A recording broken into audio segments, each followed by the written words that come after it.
जगदीश रेड्डी का जवाब देते हुए सीएम रेवंत रेड्डी ने ऐलान किया कि वो 3 मामलात पर अदालती तहकीकात के लिए तैयार हैं।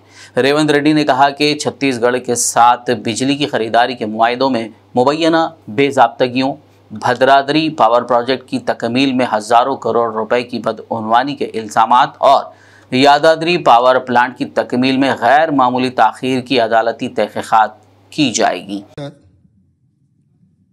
నిన్న ఇవాళ శాసనసభలో మా ప్రభుత్వం ప్రవేశపెట్టిన శ్వేతపత్రాలు ఒకటి ఆర్థిక శాఖకు సంబంధించిన విషయం నిన్న పూర్తి స్థాయిలో ప్రభుత్వం వాస్తవాలను వివరించే ప్రయత్నం చేసింది.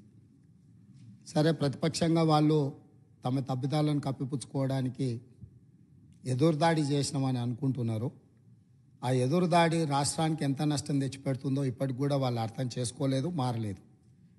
ఈరోజు కూడా మా ఉప ముఖ్యమంత్రి గారు తెలంగాణ రాష్ట్ర ఇంధన శాఖ శ్వేతపత్రాన్ని ఈ సభలో ప్రవేశపెట్టి సభ్యులందరితో చర్చ చేసి తెలంగాణ రాకంటే ముందు ఉన్న పరిస్థితి, తెలంగాణ రాష్ట్రం వచ్చిన తర్వాత గత ప్రభుత్వం 9.5 సంవత్సరాలలో తీసుకున్న నిర్ణయాలు, ఆ నిర్ణయాల వల్ల వచ్చిన ఫలితాలను, దుష్ఫలితాలను సభ ముందు పెట్టడం ద్వారా, ఎందుకంటే ఏ రోజు కూడా 9.5 సంవత్సరాలలో ఆనాటి ప్రభుత్వం వాస్తవాలను సభ ముందు పెట్టడానికి కానీ చర్చించడానికి కానీ ముందుకు రాలే.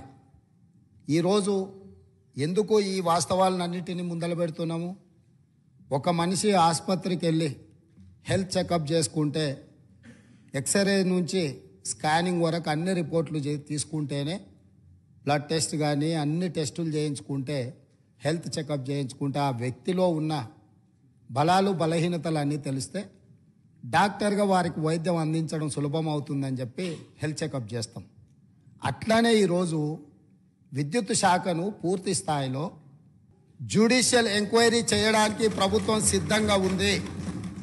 వారే కోరుకున్నప్పుడు వాస్తవాలను సభ ముందు పెట్టిన తర్వాత మాజీ మంత్రి గారు ఏదైతే జ్యుడిషియల్ ఎంక్వైరీ కోరుకున్నారో తప్పకుండా తమరి అనుమతి ద్వారా సభలోనే నేను ప్రకటన చేస్తున్నా 3 అంశాల మీద జ్యుడిషియల్ ఎంక్వైరీకి మా ప్రభుత్వం సిద్ధంగా ఉన్నది అని చెప్పి ఈ సందర్భంగా తెలియజేస్తూ, ఆ 3 అంశాలకు సంబంధించి తెలంగాణలో కాలిపోతున్న మోటార్లు, పేలిపోతున్న ట్రాన్స్ఫార్మర్లు, ఆత్మహత్యలు చేసుకుంటున్న రైతులు, ఇది ఒక పెద్ద సెంటిమెంట్ విద్యుత్తు అనేది.